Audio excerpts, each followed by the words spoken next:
regarding the CBSA Code of Conduct. How it works is that it's really lacking in specificity. The CBSA Code of Conduct is so broad and overarching and covers the actions of our members at work, at home. I think a good way to put it is that really if they want to get you for something, that covers absolutely everything, which is a real problem with it, right?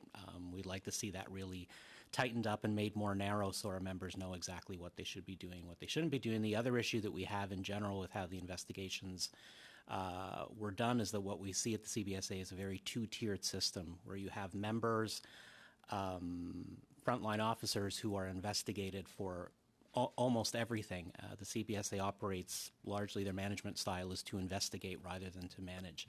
On the other hand, we bring forward serious misconduct of management and upper management, and consistently there are no investigations.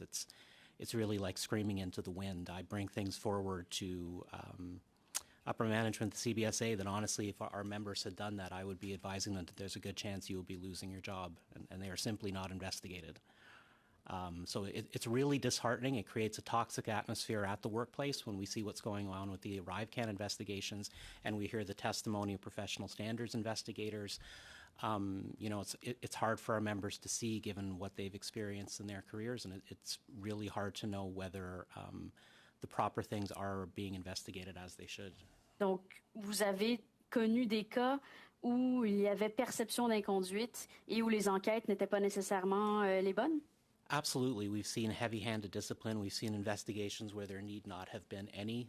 Could have been a simple conversation with an employee. The CBSA, as I said earlier, in general, manages through fact findings and through investigation. And that's gotten worse and worse and worse over the years. Despite the fact that we keep adding more and more and more and more managers to the workplace, you would think there'd be some ability to manage. That's really not what we see there. Discipline, my understanding is it's supposed to be corrective, not punitive.